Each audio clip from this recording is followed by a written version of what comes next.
You are currently the only person in this conference.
Morning, everyone. Good morning.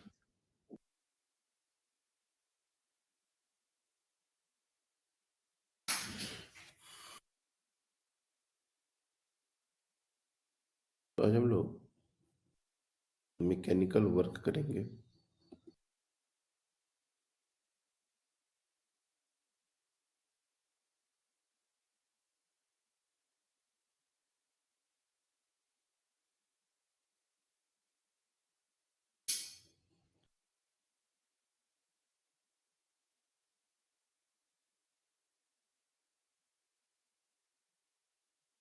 आजकल बच्चे बहुत come join हो रहे हैं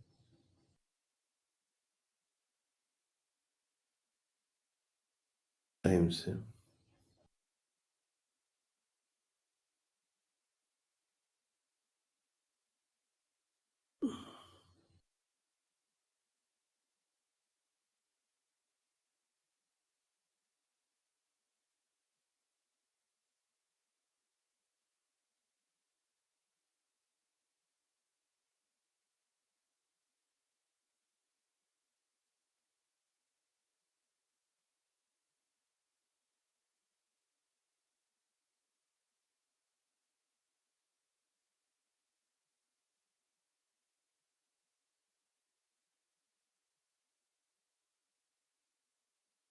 सुन पा रहे हो?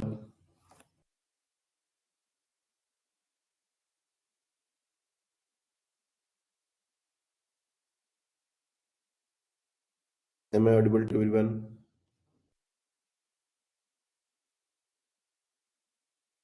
Yes, sir. मैकेनिकल पावर में हम लोग बात करेंगे सबसे पहले चेन प्रॉब्लम।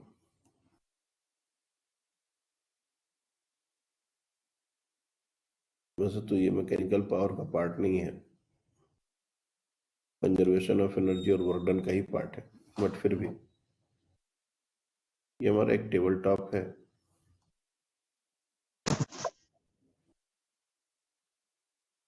और इस पर एक flexible chain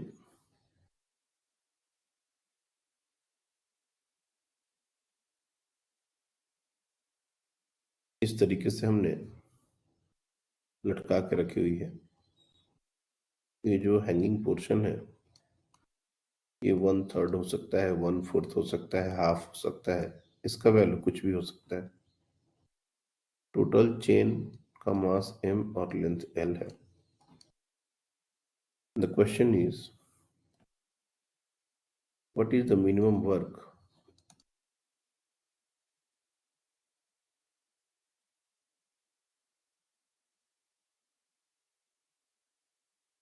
we have to do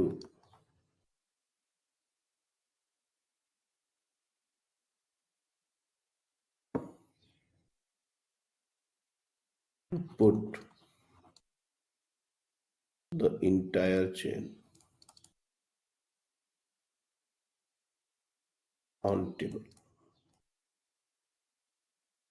ये टेबल पर इंटायर चेन को रखने के लिए हमारा मिनिमम वर्क क्या होगा। ना ट्राई दिस।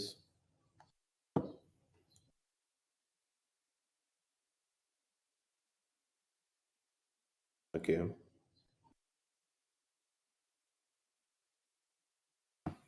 बताइए। MGL/18। mgl/18।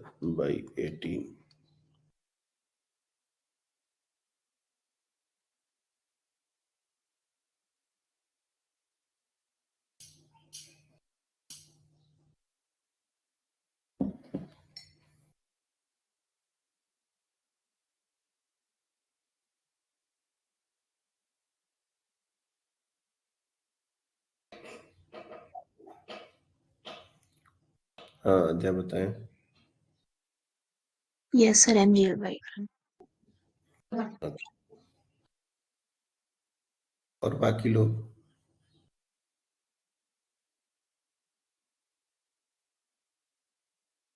यहाँ पर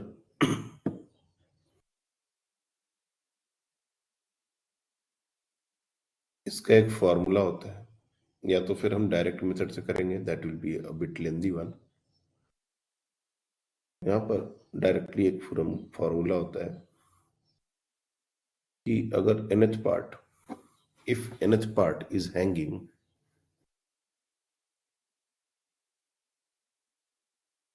फॉर्मूला क्या है?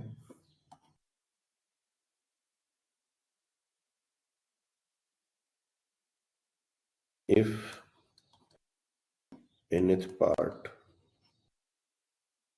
is hanging,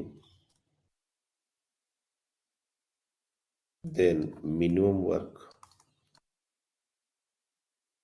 for lifting is equals to mgl by 2n square। ये हमारा डायरेक्ट फॉर्मूला है। अब जैसे यहाँ पर n का वैल्यू 3 है तो सीधे n का वैल्यू 3 पुट कर दो, आंसर आ जाएगा। अगर ये 1/4 होता तो n का वैल्यू 4 पुट कर देते, आंसर आ जाता। तो we can simply remember this formula. ये फार्मूला को डायरेक्ट याद किया जा सकता है। कैसे आता है इसको समझना हो तो वी कैन सॉल्व दिस, लेकिन हम लोग इससे थोड़ा सा एक बेटर क्वेश्चन लेंगे कि सेम डायग्राम है, एवरीथिंग इज सेम।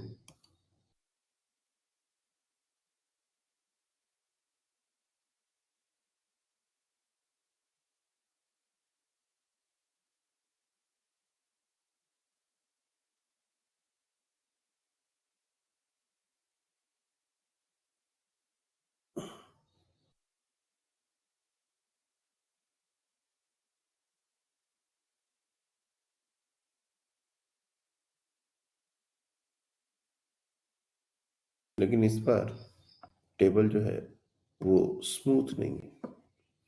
यहाँ पर हमने टेबल को μ0 दिया था।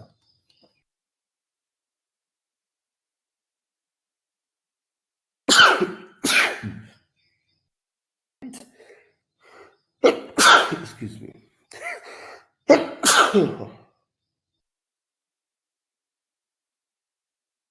Excuse me. तो हमारा जो टेबल है वो स्मूथ नहीं है। अब हमको इसको स्लोली पुल करके लेके जाना है। Now try this one. We have to slowly pull this chain back on the table. तो इस समय हमारा मिनिमम वर्क क्या होगा? अगेन क्वेश्चन का स्टेटमेंट सेम है, एवरीथिंग इज सिमिलर।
हुआ एक्चुअली ये जो क्वेश्चन है, अगर ये क्वेश्चन हमसे हो जाता है तो हम इसको बेसिकली डेराइव भी कर लेंगे, और बेसिकली वही डेरिवेशन है। तो ये फॉर्मूला है, अगर इसके बाद ये क्वेश्चन नहीं समझ आए तो हमको एज इट इज फॉर्मूला याद रखना है। और इस क्वेश्चन को जो हम सेकंड क्वेश्चन यहाँ पर ले रहे हैं, इसमें अगर म्यू का वैल्यू 0 पुट कर दिया जाए तो ये वापस से इसी क्वेश्चन का डेरिवेशन हो जाएगा। तो किसी भी इंस्टेंट ऑफ टाइम पर जब हमको इसको पुल करना है, suppose you want to pull this, तो हमको एक ट्रांजिशन टाइम होगा, उस समय का एफबीडी ड्रॉ करना पड़ेगा। ये तो इनिशियल केस है, L/3 लटका हुआ है और बाकी चेन टेबल पर है। This is the starting. अगर हम इन बिटवीन कोई एक सिचुएशन ड्रॉ करें, ये हमारा इन बिटवीन एक सिचुएशन है,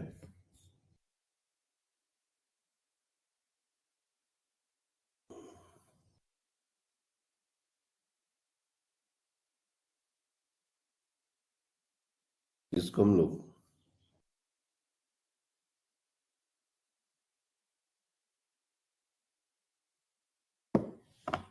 अभी इस लेंथ को we can take this as x, या फिर ये जो टेबल पर लेंथ है उसको ले सकते हैं x, इसी लेंथ को ले लो x, तो ये लेंथ हो जाएगा L माइनस x, क्योंकि इंटायर लेंथ L के बराबर है। और उसी तरह से टेबल पर जो पोर्शन है उसका मास हो जाएगा मास ऑन द टेबल, ये हो जाएगा m/l इंटू एक्स, और hanging part, mass of hanging part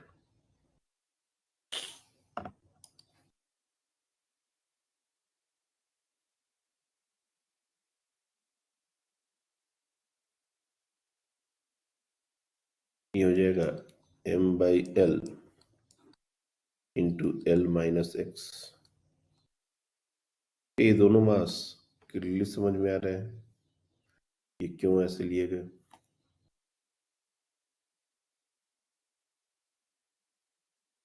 अब जो हम फोर्स यहां पर लगा रहे हैं,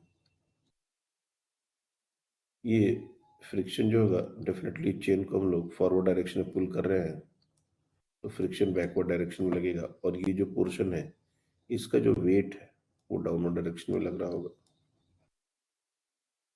इसको हम W1 बोल सकते हैं। टेबल पर जो मास पड़ा है उसका भी वेट नीचे की तरफ लग रहा होगा, उस पर एक नॉर्मल रिएक्शन ऊपर की तरफ लग रहा होगा। ये सारा सिचुएशन है।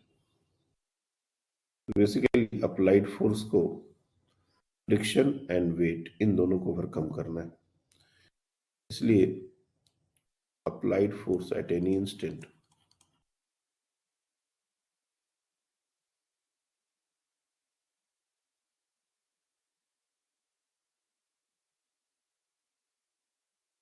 ये हो जाएगा F is equal to small f plus W1। Small f क्या होगा, ये हमारा म्यू टाइम्स n हो जाएगा क्योंकि काइनेटिक फ्रिक्शन का सिचुएशन है, और W1 क्या हो जाएगा, वेट हैंगिंग पार्ट का, उसका मास है m/l into l-x into g। n क्या है, n हमारा जो टेबल पर वेट है उसी के बराबर होगा, और वो वेट कितने के बराबर होगा, तो m/l into x into g। So mu times m/l into x into g plus mg/l l-x। देखा जाए तो mg/l दोनों में कॉमन है, we can take this out. mg/l ये हो जाएगा म्यू x प्लस l-x, और इसको थोड़ा और रीअरेंज कर ले तो म्यू x और x को एक साथ लिख सकते हैं, तो mg/l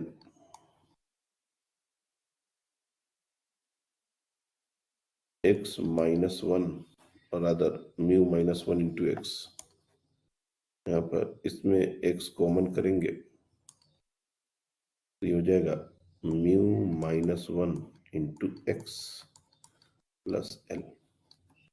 ये किसी भी समय अप्लाइड फोर्स का एक्सप्रेशन है जो कि x के ऊपर डिपेंडेंट है, इसलिए वेरिएबल फोर्स होगा।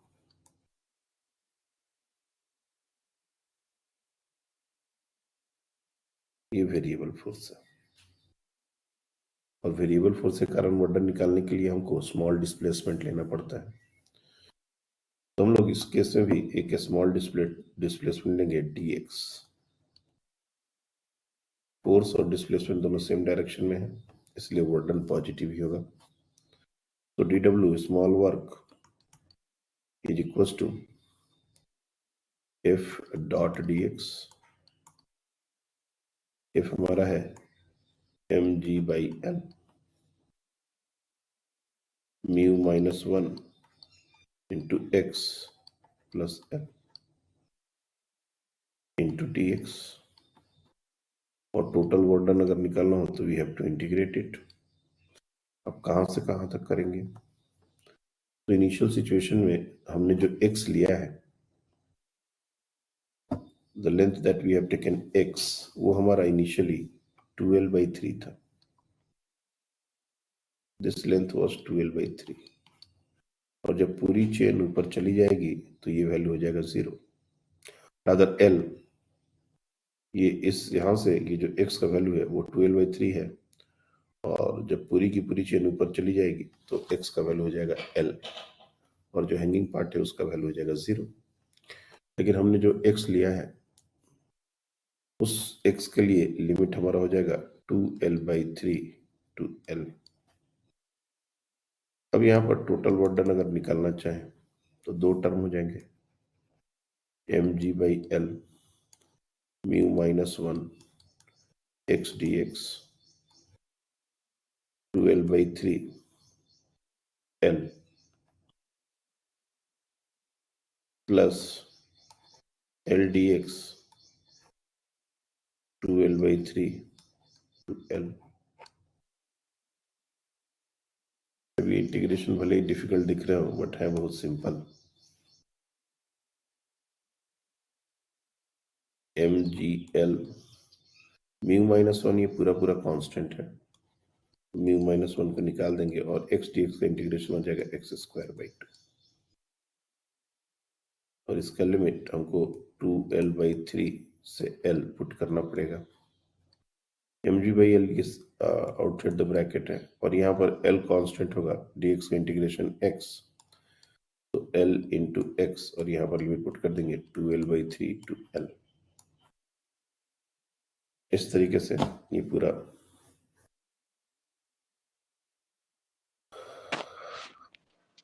अब mg/l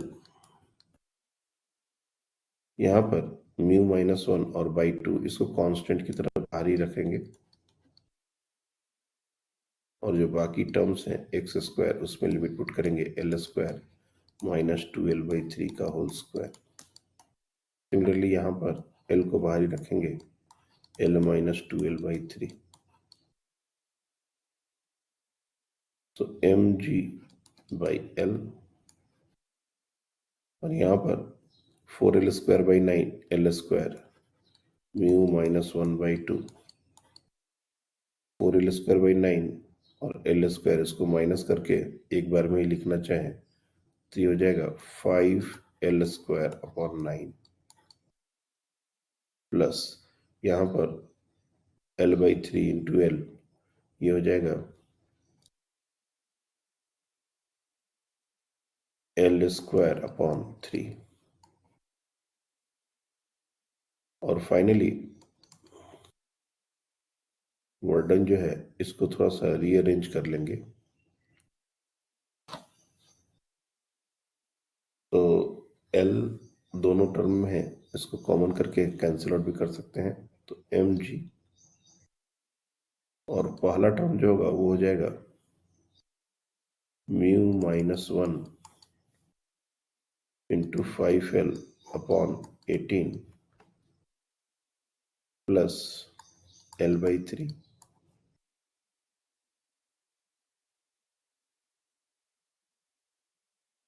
इसको और चाहे तो l को भी बाहर निकाल सकते हैं, mgl और ब्रैकेट में μ-1 और 5μ-1/18 प्लस 1/3 ये हमारा वैल्यू हो जाएगा। अब इसी एक्सप्रेशन में हम चेक कर सकते हैं कि ये एक्सप्रेशन सही है या नहीं। इसमें सिर्फ म्यू का वैल्यू 0 पुट कर दो, just put mu is equal to 0। Mu को 0 पुट करेंगे तो ये 5/18 -5/18 का टर्म आ जाएगा, यहाँ पर -5/18 प्लस 1/3, तो 18 -5 प्लस 6 हो जाएगा 1/18 और mgl का टर्म है तो ये वही वैल्यू आ जाएगा जो हमको चाहिए था, mgl/18।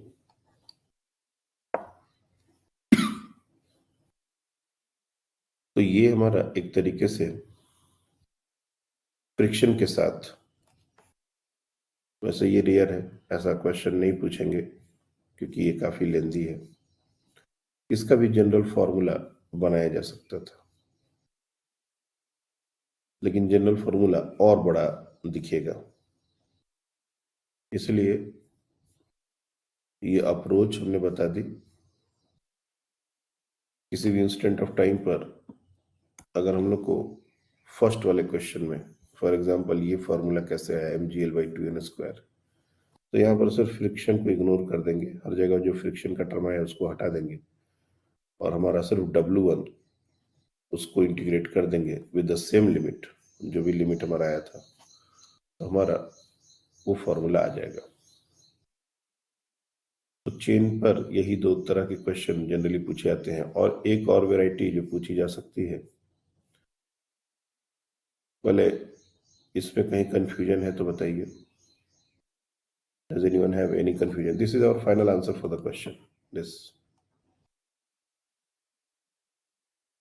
फ्रिक्शन वाले केस में ये हमारा फाइनल आंसर है।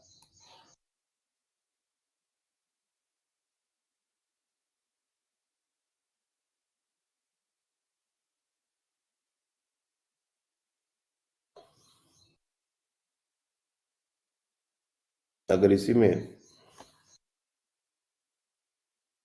हमारा जो क्वेश्चन है वो थोड़ा सा और चेंज हो, सपोज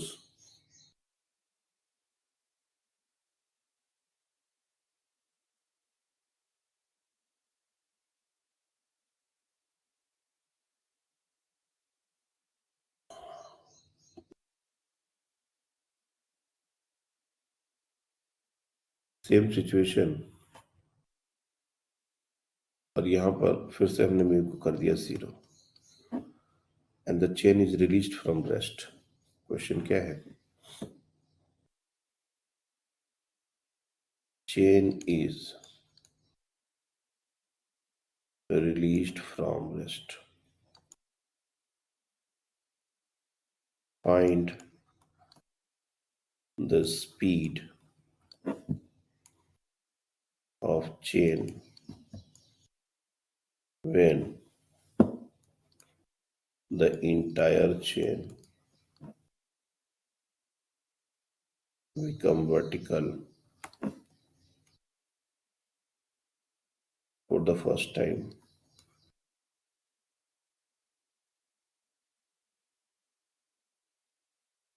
फर्स्ट टाइम हमारा जो चेन है वो वर्टिकल हो जाए, बिल्कुल सीधा खड़ा हो जाए, उसके लिए क्या कंडीशन होना चाहिए?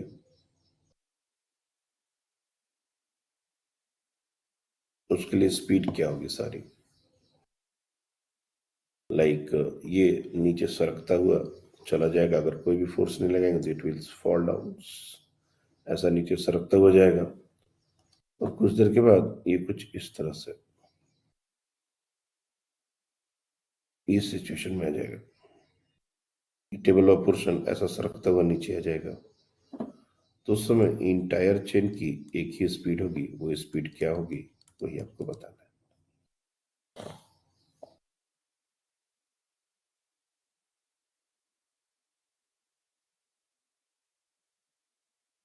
हाँ बताइए। Sir √3GL/2। ओके,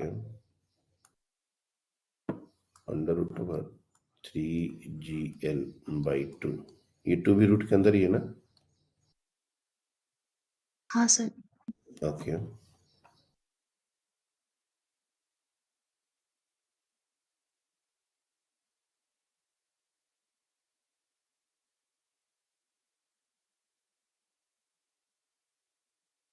वो भी आप आंसर नहीं करते कभी, क्यों?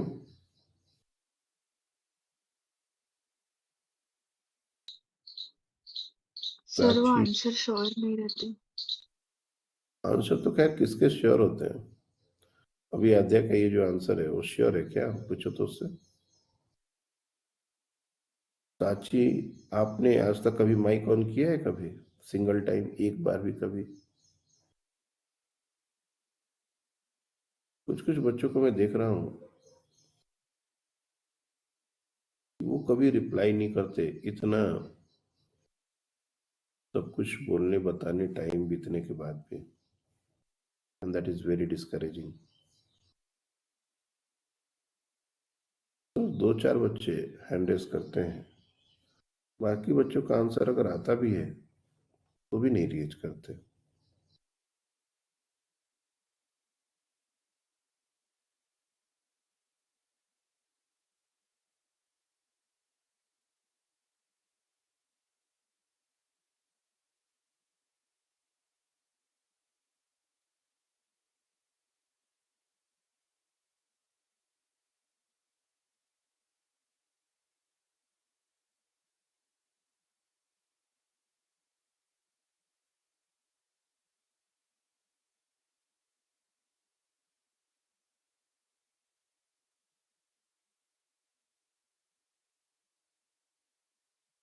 ओके, ये कैसे निकाला आपने?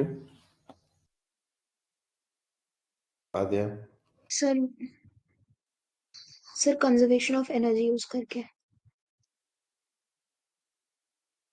इनिशियल एनर्जी आपने कैसे निकाली? सर एक सेकंड, आंसर में शायद मैंने वो कैलकुलेशन एरर कर दी थी, एक सेकंड जस्ट रुकिए। सर 2, सर एक बार आंसर चेंज कर दीजिए ना। हम्म। सर 2 बाहर है और अंडर रूट mgl/3।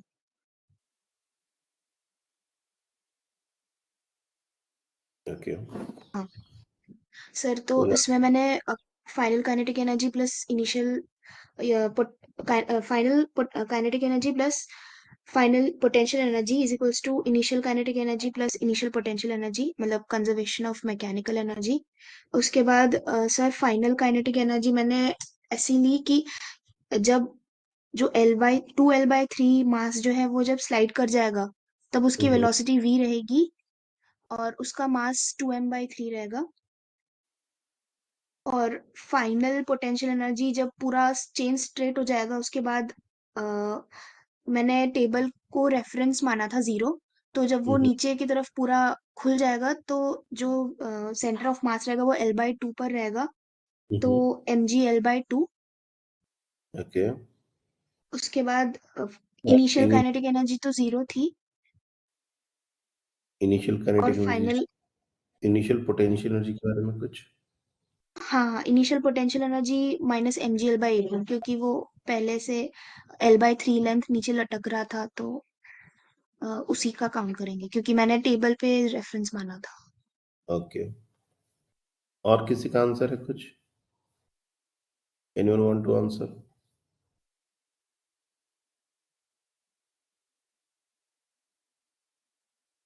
तो एक तो है हम कंजर्वेशन ऑफ एनर्जी यूज कर सकते हैं,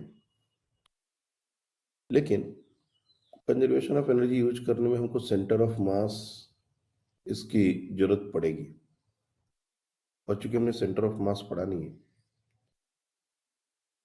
इसलिए हम लोग इसको सिंपल तरीके से भी कर सकते हैं। पहले मैं एक नॉर्मल स्ट्रेट फॉरवर्ड मेथड से आपको बताता हूँ,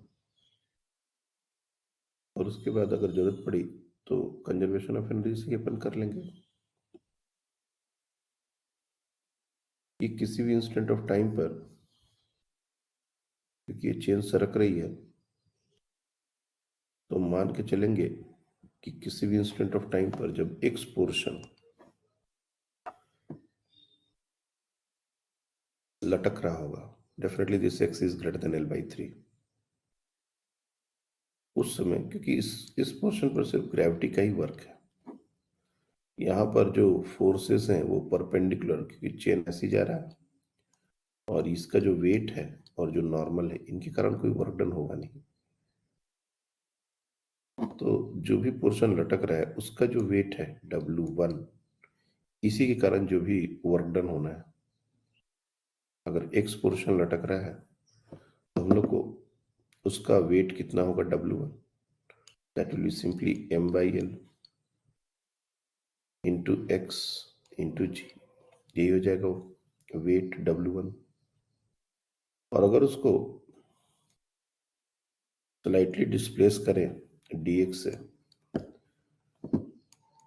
तो dw is equals to W1 into dx, that is mg/l x dx। Force और डिस्प्लेसमेंट सेम डायरेक्शन में, and this will integrate from x का इनिशियल वैल्यू है L/3, और जब पूरा का पूरा चेन वर्टिकल हो जाए, यानी कि ये लेंथ हमारा L के बराबर हो जाएगा,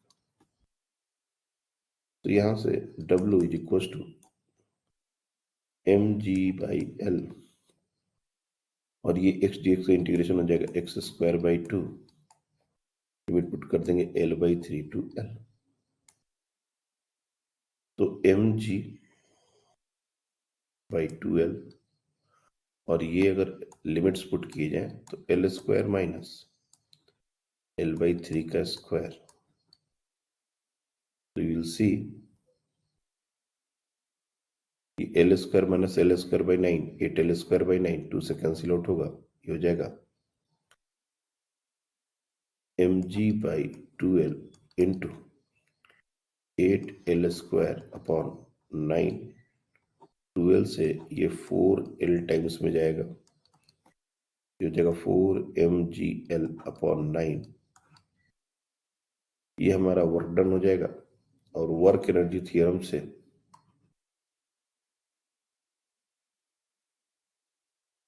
हमारा जो भी वर्क डन या जो भी वर्क डन होता है वो चेंज इन काइनेटिक एनर्जी के बराबर होता है। Delta W that is the work done is equal to delta K. और ये नेट वर्क डन में सिर्फ और सिर्फ ग्रेविटी का ही वर्क डन है जो हमने निकाल लिया है। 4mgl upon 9 is equal to initial kinetic energy चेन की 0 थी क्योंकि हमने रिलीज किया था रेस्ट से। फाइनल काइनेटिक एनर्जी की half mv square, m will get cancelled और यहां से 2 को अगर हम मल्टीप्लाई करेंगे तो v का जो टर्म आएगा वो आ जाएगा 8gl upon 9 under root over, और ये हो जाएगा 2/3 √2gl।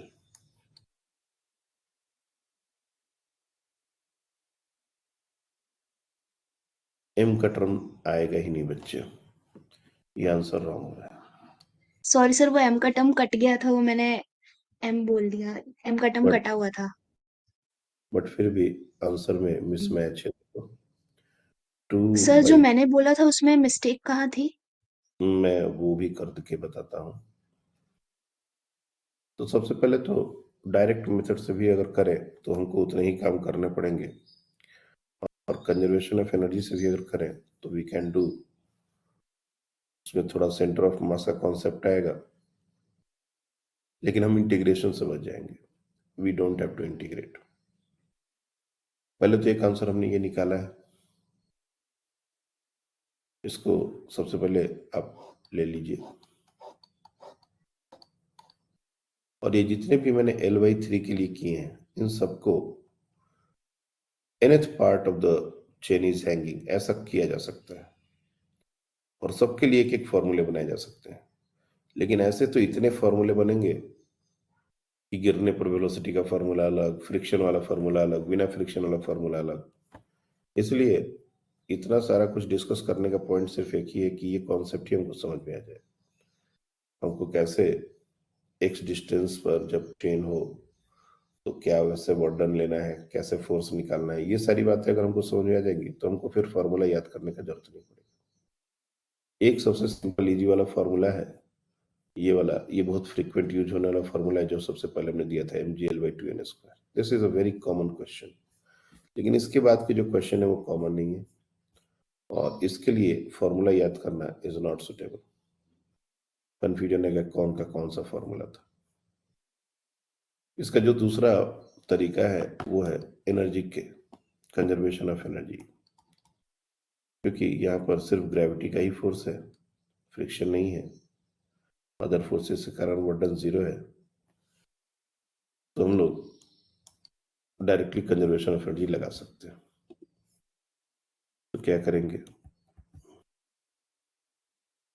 इनिशियल सिचुएशन में जो भी हमारा चेन है उसकी पोटेंशियल एनर्जी लिख देंगे और काइनेटिक एनर्जी लिख देंगे, और जब चेन पूरी की पूरी वर्टिकल हो जाएगी लाइक दिस तो इसकी पोटेंशियल एनर्जी और काइनेटिक एनर्जी लिख देंगे और दोनों को कंजर्व कर देंगे। अब पोटेंशियल एनर्जी लिखने में सबसे बड़ा पॉइंट ये है कि हमको रेफरेंस यूज करना पड़ेगा ग्रेविटेशनल पोटेंशियल एनर्जी के लिए, क्योंकि दोनों सेम लेवल पर नहीं है, they are not at the same level. तो मान लेते हैं कि टेबल को ही हमने ग्रेविटेशनल पोटेंशियल एनर्जी का 0 रेफरेंस ले लिया, तो जो पोर्शन टेबल पर है उसका तो पोटेंशियल एनर्जी 0 हो जाएगा, लेकिन जो लटक रहा है उसका पोटेंशियल एनर्जी हमको लेना पड़ेगा। और अलग अलग पोर्शन अलग अलग डेप्थ पर है, इसलिए हम सेंटर ऑफ मास, इसका जो सेंटर ऑफ मास है जो कि कायदे से 1/2 टाइम्स L/3 पर होगा, इसी का पोटेंशियल एनर्जी लेंगे। इसका लेने से हम इंटायर चेन का पोटेंशियल एनर्जी जो हैंगिंग है उसका ले सकते हैं। तो using conservation of energy,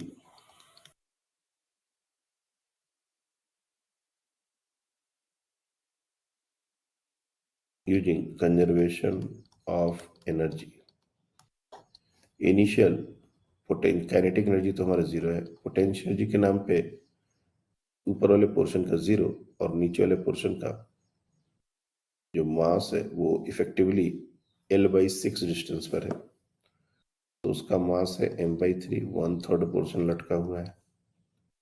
g h की जगह L/6 और ये पूरा का पूरा वैल्यू माइनस में होगा, क्योंकि हम नीचे जा रहे हैं तो पोटेंशियल एनर्जी को निगेटिव लेना पड़ेगा, and that must be equal to half mv²। और ये जब पूरी की पूरी चेन वर्टिकल हो जाएगी उस समय इससे L/2 डिस्टेंस पर हमारा सेंटर ऑफ मास होगा, तो उस केस में भी माइनस mgL/2 ये हमारा पोटेंशियल एनर्जी होगा। बस इसी को हमको सॉल्व करना है। तो लेफ्ट हैंड वाले पार्ट को mgL/2 इसको सॉरी राइट हैंड वाले पार्ट को इसको लेफ्ट हैंड में लेके आएंगे तो ये हो जाएगा minus mgL/18 and that is equal to half mv²। अब इसको सॉल्व कर दिया जाए तो 9 - 1 8 mgL/18 and that is equals to half mv²। 2 से ये 9 टाइम्स में जाएगा, m से m कैंसिल आउट हो जाएगा और v is equals to √8 8gL/9, ये हमारा हो जाएगा 2/3 √2gL। Again the answer is exactly same, there is no difference।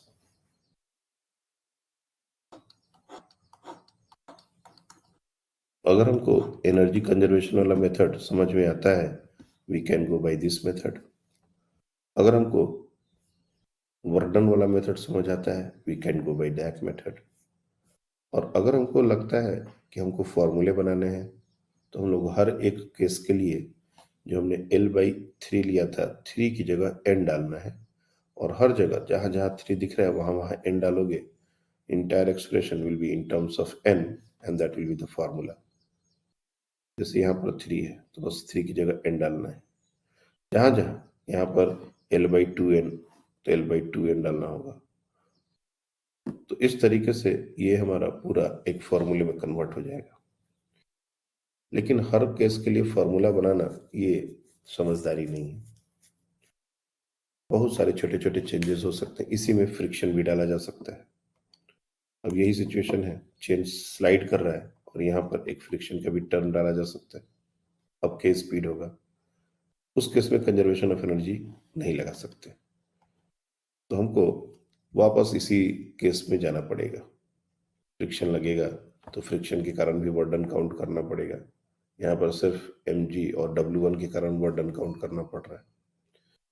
तो ये सारे 3-4 प्रॉब्लम से हम लोग को एक आइडिया डेवलप हो जाएगा कि चेन वाले क्वेश्चन को कैसे अप्रोच करना है।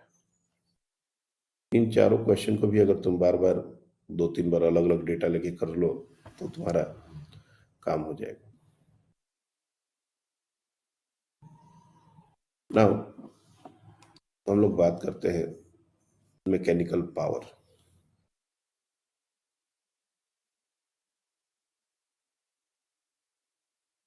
मैकेनिकल पावर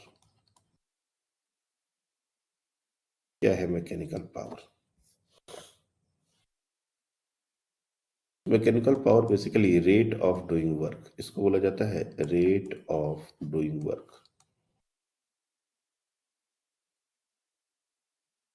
कोई भी वर्क को करने में कितना टाइम लगता है ये हमारे वर्क डन के कैलकुलेशन में कभी नहीं आता। एक ब्लॉक को अगर हम एक पोजीशन से दूसरे पोजीशन पर डिस्प्लेस कर रहे हैं तो कितने देर में डिस्प्लेसमेंट हो रहा है ये हमारे लिए कंसर्न नहीं होता। फोर्स इनटू डिस्प्लेसमेंट यही होता है वर्क। लेकिन अगर हम पावर की कैलकुलेशन कर लेंगे तो उसमें हमारा कितने टाइम में और कितनी जल्दी ये यहाँ से यहाँ गया ये भी एक तरीके से कैलकुलेट होता है। इसलिए पावर को हम लोग dw/dt, that is the rate of doing work, ये हमारा हो गया इंस्टेंटेनियस पावर।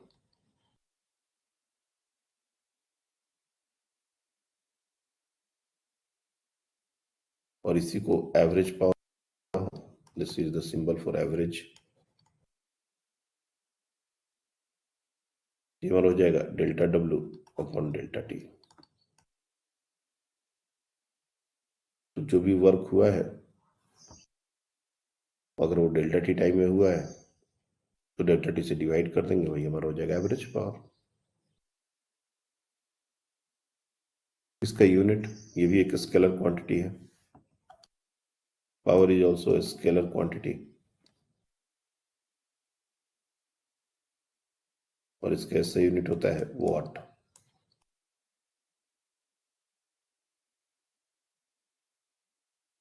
जेम्स वॉट, उन्हीं के ऑनर में ये यूनिट हम लोग वॉट देते हैं, और 1 watt is equal to 1 joule per second.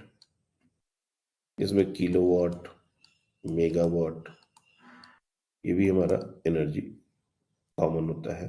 Kilowatt का मतलब 10⁻³ वॉट, और जूल पर सेकेंड 10⁶ वॉट और जूल पर सेकेंड। इसके अलावा पावर में एक और यूनिट है जिसको बोलते हैं bhp। ऐसा यूनिट नहीं है, ये ब्रिटिश का यूनिट है, fpa सिस्टम, इसको बोलते हैं ब्रिटिश हॉर्स पावर। आज भी कोई भी 4 व्हीलर हम लोग लेने जाते हैं तो उसका जो पावर है वो bhp में बताया जाता है, 120 bhp, 140 bhp, 150 bhp। ये ब्रिटिश हॉर्स पावर, घोड़े मतलब हॉर्स पावर एक तरीके से। 1 HP और bhp, इसको हॉर्स पावर, ये ब्रिटिश हॉर्स पावर, ये हमारा होता है 746 वॉट। तो कभी कभी इसके रिलेटेड भी क्वेश्चन आते हैं, ये सही सिस्टम नहीं है, लेकिन बहुत सारी जगह पर अभी भी ये यूज होता है। जैसे पंप, हम लोग पानी का खरीदने जाते हैं तो वहां पर पूछा जाता है जो मोटर है वो कितने पावर का होना चाहिए, 1 हॉर्स पावर का, 2 हॉर्स पावर का। तो मोटर का जो पावर रेटिंग है आज भी कमर्शियल मार्केट में HP से ही लिया जाता है, 1 हॉर्स पावर, 2 हॉर्स पावर, ऐसे।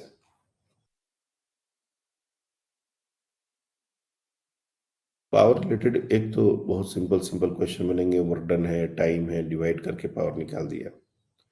लेकिन कुछ उसमें टिपिकल क्वेश्चन बनते हैं, जैसे एक क्वेश्चन जो बार बार पूछा गया क्वेश्चन है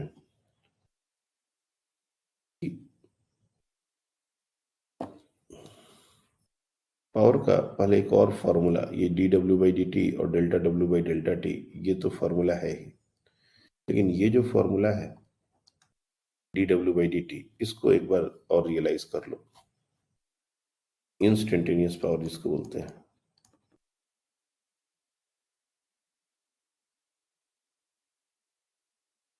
this is equal to dw, इसको बोल सकते हैं f.dx अपॉन dt। dw को हमने f.dx से रिप्लेस कर दिया, और इसको अगर थोड़ा सा रीअरेंज कर ले तो f.dx अपॉन dt, और इससे एक और फॉर्मूला हमारा बनता है, दैट इज f.v।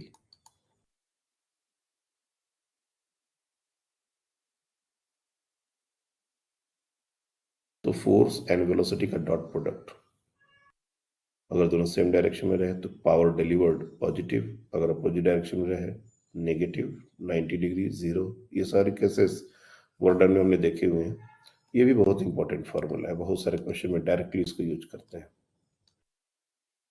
फोर्स और वेलोसिटी सेम डायरेक्शन में रहे तो पावर सीधे सीधे F/v हो जाता है। यहाँ पर if theta, angle between force and velocity,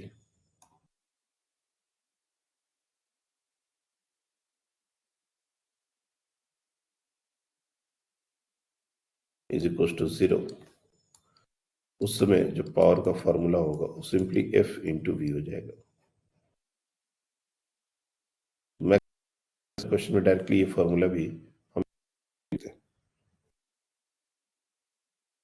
एक तो पावर हम वर्क डन के फॉर्मूले से निकाल रहे हैं, दूसरा अगर कभी पावर दे दिया जाए और हमको वर्क डन निकालना हो तो भी हम पावर से वर्क डन निकाल सकते हैं। जैसे हमने लिखा P is equal to D W by D T. अगर हम P डी टी इंटीग्रेशन कर दें तो ये हो जाएगा डी डब्ल्यू, यानी कि work done integration of dw can be written as work done is nothing but equals to p dt integral। तो वर्क डन निकालने के बेसिकली 3 तरीके हो गए। एक direct method, force displacement work done. दूसरा वर्क एनर्जी थ्योरम से भी हम लोग वर्क डन निकाल सकते हैं। और तीसरा है कि अगर कभी पावर की बात आए तो पावर से भी वर्क डन निकल सकता है। इसका भी बहुत सारा एप्लीकेशन हमको देखने मिलता है। जैसे एक क्वेश्चन जो हम बोल रहे थे कि बहुत फ्रिक्वेंटली पूछा जाने वाला क्वेश्चन है, वो है एन इंजन और an engine provides constant power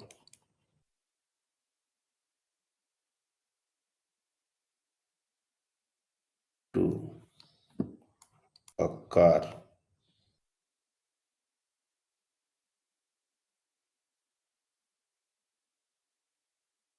constant power, यहां पर लिख लो P, ये कांस्टेंट पावर का वैल्यू है P to a car if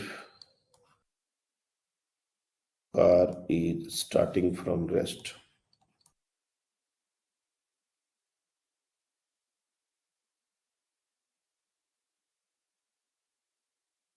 then find the dependency of its speed and displacement on time। Basically हमसे ये पूछा जाता है कि वेलोसिटी टी के कौन से पावर के बराबर होगा और डिस्प्लेसमेंट टी के कौन से पावर के बराबर होगा, मतलब प्रोपोर्शनलिटी क्या होगी। हम चाहे तो पूरा पूरा वैल्यू निकाल सकते हैं, उसके लिए मास भी चाहिए होगा। लगे तो हम mass of the car M ले सकते हैं, तब हम पूरा एक्सप्रेशन ही निकाल पाएंगे। लेकिन अगर पावर भी नहीं दिया गया, सिर्फ कांस्टेंट पावर बोला गया और कार का मास भी नहीं दिया गया, उस सिचुएशन में हमको सिर्फ और सिर्फ प्रोपोर्शनलिटी ही निकाल पाएंगे, वैल्यू नहीं निकाल पाएंगे। और ये प्रोपोर्शनलिटी बहुत बार पूछा गया क्वेश्चन, ट्राई कीजिए इसको, ट्राई दिस।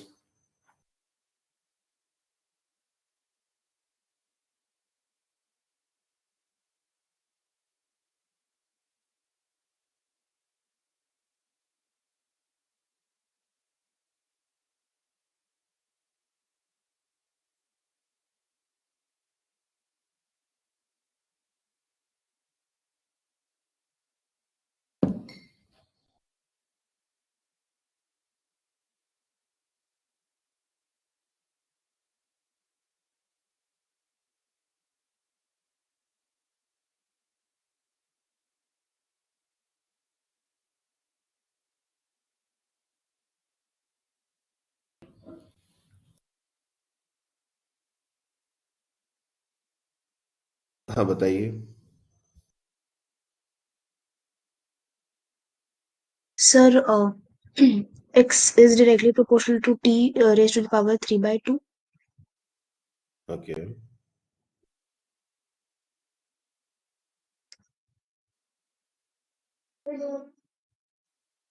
और ऊपर हाफ।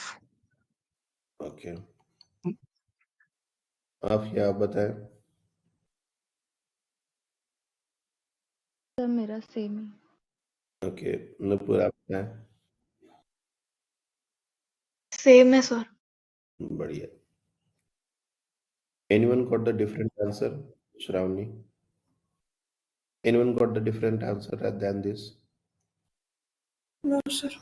ये भी एक स्टैंडर्ड क्वेश्चन है और इसके आंसर्स अगर याद हैं तो बुरी बात नहीं है। देखो, नीट में प्रॉब्लम ये है कि हमारे पास टाइम का बड़ा किल्लत है। वैसे तो कोई भी चीज को याद करने के लिए हम फेवर में नहीं रहते, लेकिन जो स्टैंडर्ड क्वेश्चंस हैं, जैसे ये चेन का क्वेश्चन जो पहला क्वेश्चन हमने किया था, वो एक स्टैंडर्ड क्वेश्चन है। वैसे बहुत सारे हर चैप्टर में स्टैंडर्ड क्वेश्चन है और हम जब वो क्वेश्चन डिस्कस करते हैं तो डेफिनेटली उस क्वेश्चन के बारे में कुछ तो बात करते हैं कि ये एक स्टैंडर्ड क्वेश्चन है, डायरेक्टली ये पूछा गया है या पूछा जाता है। उन सारे क्वेश्चन के आंसर विथ टाइम हमको याद हो जाने चाहिए। तो इससे क्या होगा कि अगर मान लो 4-5 क्वेश्चन नए भी आ गए, 4-5 क्वेश्चन ऐसा आ गया जो हमने कभी किया नहीं है, करने का टाइम चाहिए, तो हमको इजीली वो टाइम मिल जाएगा। और बहुत से बार बच्चे इस तरह के कॉन्सेप्ट में रहते हैं कि हमारा कॉन्सेप्ट अगर क्लियर है तो हम तो एग्जाम में जाके कोई भी क्वेश्चन होगा तो कर ही देंगे। कर दोगे, बट समय का तो बात है ना, उतना समय मिलेगा उतना पूरा पार्ट हम कर पाएंगे। हम कहीं से समय सेव करेंगे तभी हमारा कहीं समय यूटिलाइज होगा। तो हर चैप्टर में कुछ फिक्स्ड क्वेश्चंस हैं जो रिपीट होते रहते हैं, उसमें कोई वेरिएशन का बात नहीं। जैसे ये क्वेश्चन हर बार रिपीट होता है, अगर आएगा पावर से तो यही क्वेश्चन, इसी टाइप का क्वेश्चन, मतलब यही क्वेश्चन ही है, इसमें टाइप नहीं है, यही क्वेश्चन रिपीट हो जाएगा। तो अपने को एक बार इसको प्रॉपर सॉल्व कर लेना है और इसको हमेशा के लिए याद कर लेना है कि कांस्टेंट पावर जब डिलीवर होता है तो वेलोसिटी t⁻½ होती है और पोजीशन t⁻³ होता है। कैसे करना है? तो जैसे मैंने कहा था, वर्क एनर्जी थ्योरम लगाएंगे कि हमको अगर वर्क डन dw निकालना हो तो pdt इंटीग्रेशन, तो यहां से हम वर्क डन ही निकालेंगे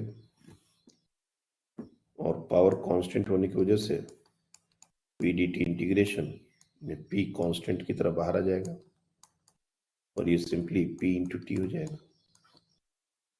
स्टार्टिंग फ्रॉम रेस्ट है, इसलिए final kinetic energy minus initial kinetic energy में सिर्फ हाफ mv² का टर्म आएगा and that is equal to pt। सीधे सीधे यहां से if you see V can be written as 2p/m e⁻²। अब अगर p और m दिए गए हैं तब तो ठीक है, नहीं तो सीधे सीधे हमसे प्रोपोर्शनलिटी पूछा जाएगा। तो velocity directly proportional to t⁻²। फिर वेलोसिटी आ गई, डिस्प्लेसमेंट कैसे निकालें? तो हम dx/dt कर देंगे। dx/dt is equal to this is some constant, let's say 2p/m, ये लिखते चलो और ये हो जाएगा t⁻²। अब अगर dx निकालना हो तो ये हो जाएगा 2p/m t⁻² dt, उसको इंटीग्रेट कर देंगे। लेफ्ट हैंड साइड में जो इंटीग्रेशन होगा 0 to x और ये हो जाएगा 0 to t। तो x is equal to, again ये कांस्टेंट है, इसको एज इट इज रहने देंगे और ये t⁻² plus 1 divide by half plus 1। देखेंगे यहाँ पर पावर 3/2 आ रहा है और बाकी जो भी टर्म्स हैं वो सब कांस्टेंट है, यानी कि 2/3 under root over 2p/m into t⁻3/2, यही हमारा आ जाएगा x का वैल्यू। तो ये पूरा का पूरा टर्म ये जो आ रहा है ये कांस्टेंट है, directly x is proportional to t⁻3/2 ये लिख सकते हैं। अब जैसे मैंने कहा कि ये क्वेश्चन हर बार कैरी फॉरवर्ड होता है, AITS में होगा, नहीं तो FT में होगा, नहीं तो हम टेस्ट लेंगे तो उसमें हो जाएगा, होगा ही, इसमें कोई बड़ी बात नहीं है। वर्क एनर्जी में ऐसे बहुत सारे क्वेश्चन हैं जो सीधे सीधे हर बार रिपीट कर दिए जाते हैं। तो उन सारे क्वेश्चंस को हम अच्छे से ध्यान में रखेंगे तो हमारा टाइम सेव होगा, और जो क्वेश्चन हमसे नहीं बन रहे हैं या टाइम टेकिंग है उन पे हम टाइम डिवोट कर पाएंगे। तो हर चैप्टर में इस तरह के क्वेश्चन को जरूर टारगेट करना है आपको। जो बच्चे अब मैक्सिमम स्कोर की तरफ बढ़ रहे हैं, तो मैक्सिमम स्कोर सिर्फ फिजिक्स सीखने से नहीं आता, उसको प्रॉपरली एग्जाम में एग्जीक्यूट करने से आता है। और प्रॉपरली एग्जाम में एग्जीक्यूट करने का मतलब एग्जाम में बैठ के सारे क्वेश्चन सॉल्व करना नहीं होता। कोई भी जो 180 आउट ऑफ 180 लेके आता है वो पूरे एग्जाम में क्वेश्चन सॉल्व नहीं करता। उसने पहले इतना काम किया हुआ है ना कि उसके 10-15 क्वेश्चन वो देख के ही समझ में आ जाता है कि इसको यही आंसर होगा। उसने घर पर इतने पसीना बहाया, मैक्सिमम क्वेश्चंस के उसको आंसर पहले से पता होते हैं। कुछ क्वेश्चन है न्यूमेरिकल वैल्यू बेस्ड क्वेश्चन जिसको कैलकुलेट करके सॉल्व करता है, अदरवाइज स्टैंडर्ड क्वेश्चन इस तरह के वो देखते ही टिक करके आगे बढ़ जाएगा। तो जिस क्वेश्चन को तुम सॉल्व करोगे, कर पाओगे नहीं कर पाओगे, 1-2 मिनट अपना खर्च करोगे, उसमें उसने 10 सेकंड तक नहीं लगाया, तो ऑब्वियसली तुमसे वो तो बहुत आगे निकलेगा ही। इसलिए इस बात पर हमेशा ध्यान रखना है कि हमको रेगुलर क्वेश्चंस के रिजल्ट्स याद होने चाहिए। और ये सिर्फ प्रैक्टिस है, ऐसे बैठ के आंसर रट्टा मार रहे हैं कि इस क्वेश्चन का आंसर ये, इस क्वेश्चन का आंसर ये, ऐसा तो होगा नहीं। हम करते समय उसको इतने अच्छे से कर दे रहे हैं, इतने अच्छे से उसको ध्यान में रख रहे हैं, नोट कर रहे हैं कि हमको वो आंसर लगभग याद हो जाए। 2-3 बार उसको रिवाइज करने में भी वो आंसर याद हो जाएंगे। और बाकी जो डेटा 2, 4, 5, 10 वाला जो डेटा का क्वेश्चन है उसमें तो कोई आंसर याद करने की जरूरत नहीं है। इसमें डेटा ज्यादा यूज नहीं हो रहा, जिसमें सिर्फ स्टैंडर्ड वैल्यू के साथ वो रिजल्ट, उनको याद करना अच्छा है।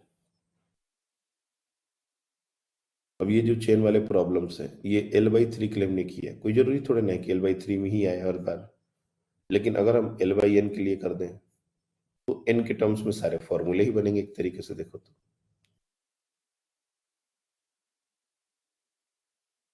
पावर के केस में ये तो एक क्वेश्चन है ही, और एक बहुत ही इंपॉर्टेंट और interesting, power of A water pump. ये एक बड़ा इंपॉर्टेंट पॉइंट है जो हम लोग को देखना होता है। Power of a water pump.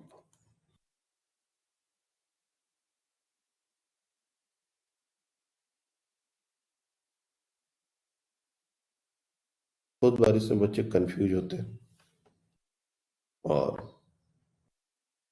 गलती करते हैं।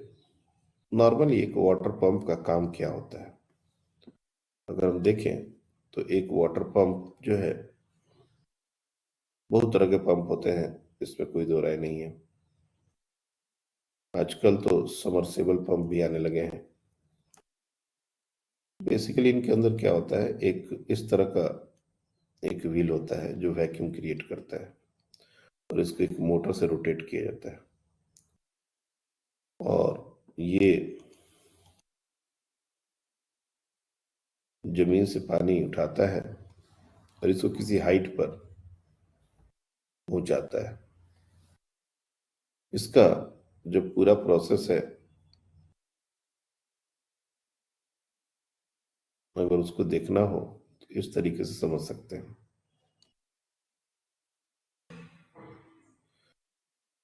ये हमारा ओवरहेड टैंक हो सकता है। सपोज यहां पर वाटर है, जो पंप है वो H डेप्थ से पानी उठा रहा है, कैपिटल H हाइट पर पानी पहुंचा रहा है, और जब पानी निकल रहा है यहां से v वेलोसिटी से निकल रहा है। तो वाटर ने 3 काम किया।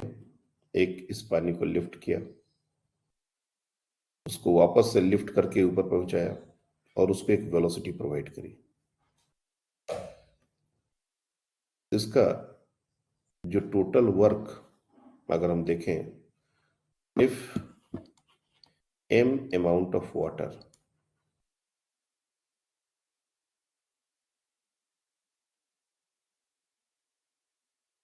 is taken from,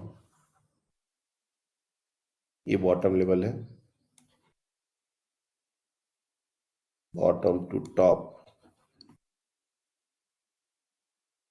with velocity v,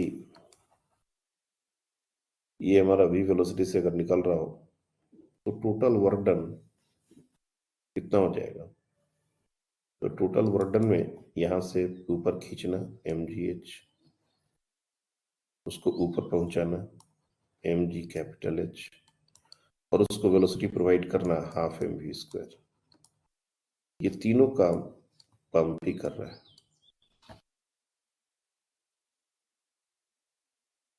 तो ये हमारा टोटल वर्क बाय पंप।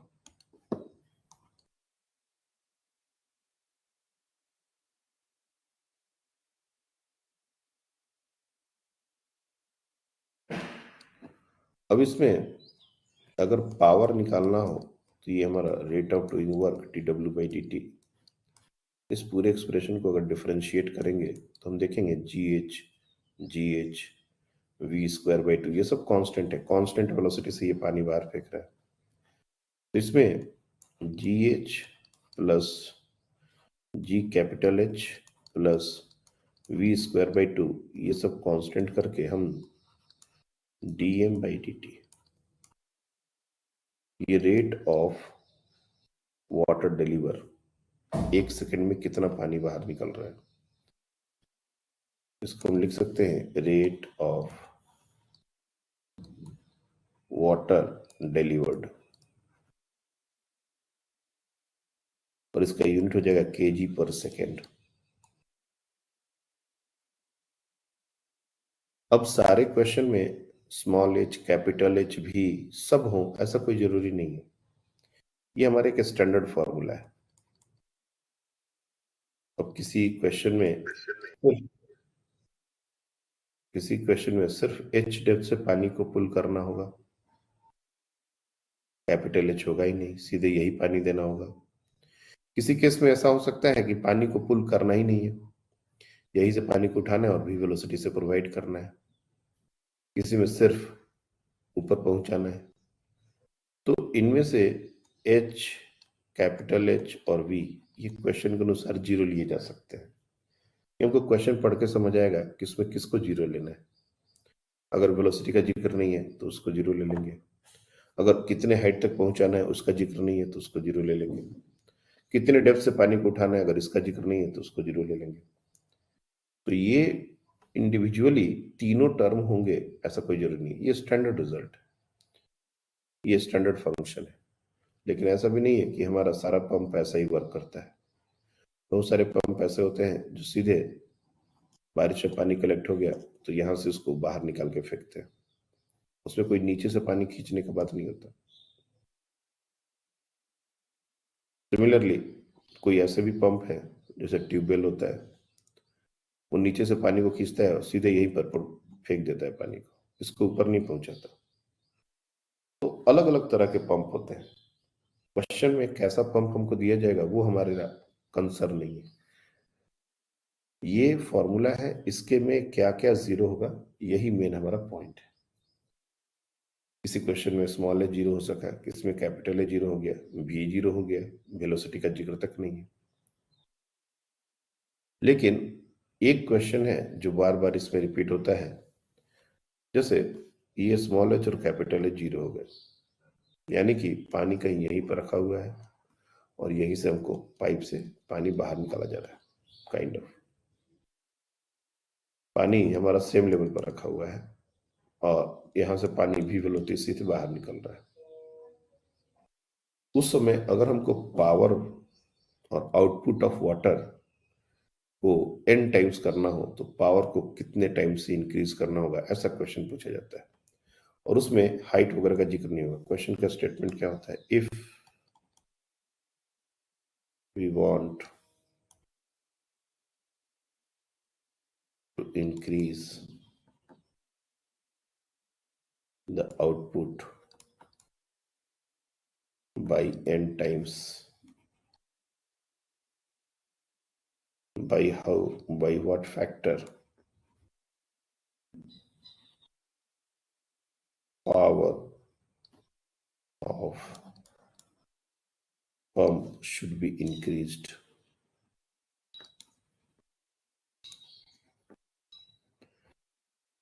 अब इसमें स्मॉल एच, कैपिटल एच, इसका कहीं कोई जिक्र नहीं है। तो यहां पर हम तुरंत स्मॉल एच और कैपिटल एच दोनों को 0 ले लेंगे और वैसा मानेंगे कि पंप का काम सिर्फ पानी को उठा के सेम लेवल से एक वेलोसिटी प्रोवाइड करना है। जैसे बारिश के दिनों में पानी निकालता है कोई भी छोटा सा पंप, बेसिकली हम उसकी बात कर रहे हैं। और ये जो dm/dt है, ये एक्चुअली है क्या? तो dm/dt को ध्यान से समझने की जरूरत है। dm/dt इसको हम लोग लिखते हैं रो ए वी स्क्वायर।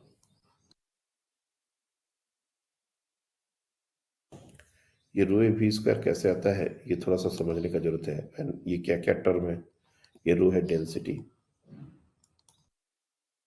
ये जो है ये क्रॉस सेक्शन एरिया है, cross section area of pipe.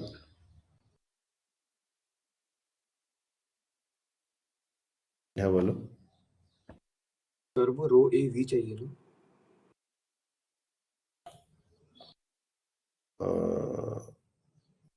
हाँ rho A V, sorry rho A V, ये रो ए वी होगा।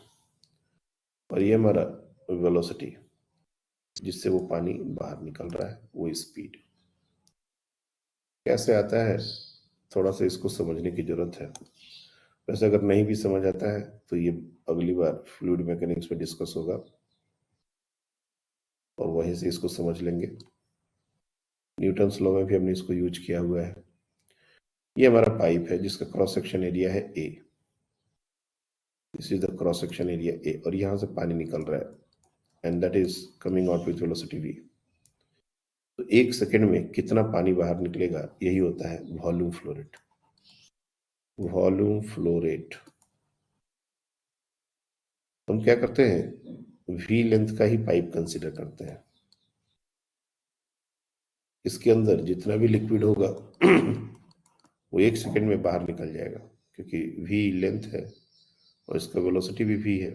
इसका मतलब 1 सेकेंड में ये पूरा का पूरा लिक्विड बाहर जाएगा। अब ये टोटल वॉल्यूम कितना हुआ, a into V. Cross section area a, length भी a इंटू वी। और यही से अगर मास फ्लो रेट की बात की जाए, मास फ्लो रेट, तो इसमें डेंसिटी से मल्टीप्लाई करना पड़ेगा, तो ये हो जाएगा रो ए भी। बहुत बार क्या करते हैं, dm/dt को रो ए भी से रिप्लेस कर सकते हैं। और ये जो क्वेश्चन है ये उसका सबसे बढ़िया एग्जांपल है। यहाँ पर पावर को हम लोग लिखेंगे v²/2 इंटू dm/dt।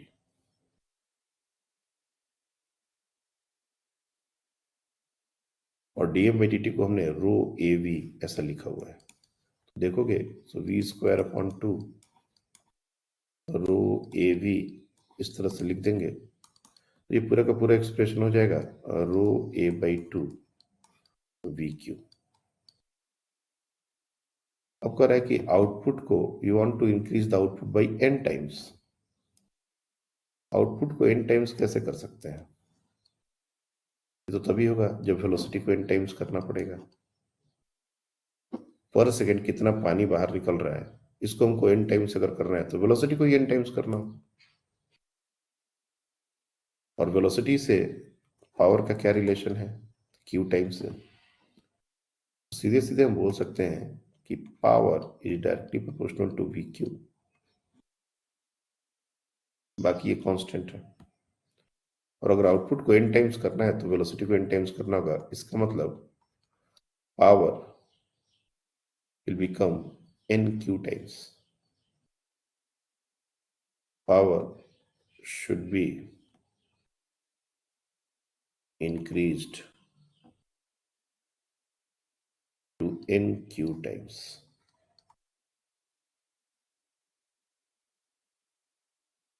यानी कि अगर आउटपुट को डबल करना हो पावर को 8 टाइम्स करना पड़ेगा।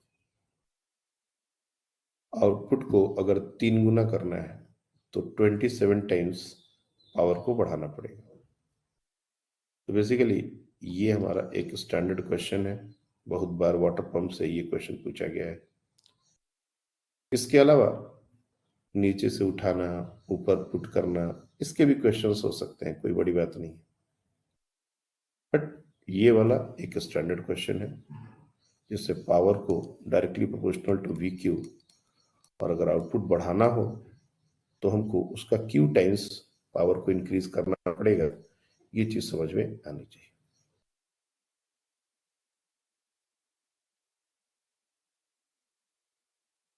आई होप ये भी क्लियर होगा। कभी कभी पावर में इफिशियंसी का भी फैक्टर आता है। इफिशियंसी ये एक कॉमन टर्म है जो बहुत सारे चैप्टर में कैरी फॉरवर्ड होने वाला है। इफिशियंसी जिसको बोलते हैं लोग ईटा, और ये होता है हमारा आउटपुट बाय इनपुट। कोई भी पंप, और इसको कभी कभी परसेंटेज में अगर देखते हैं, इन परसेंटेज अगर निकालोगे तो output divide by input into 100 करना पड़ेगा, तो ये परसेंटेज में आ जाएगा। जनरली ये फ्रैक्शन में आता है, लेस देन 1 क्वांटिटी है, कभी भी इफिशियंसी ग्रेटर देन 1 नहीं होती। तो इस पर क्वेश्चन कैसे आएंगे? जनरली हमारा जो पंप होता है वो एक मोटर ड्रिवन होता है। जो हमारा एक्चुअल पंप का वर्किंग होता है उसके पहले एक मोटर होता है, और मोटर इसके साथ कपल्ड होता है, इसको बोलते हैं पंप। मोटर को या तो इलेक्ट्रिसिटी से या फिर पेट्रोल से रोटेट करते हैं, चलाते हैं, तब ये पंप को रोटेट करता है और पंप पानी उठाता है। जितना पावर मोटर को देते हैं उतना ही पावर पंप को मिलेगा, ये कोई जरूरी नहीं है।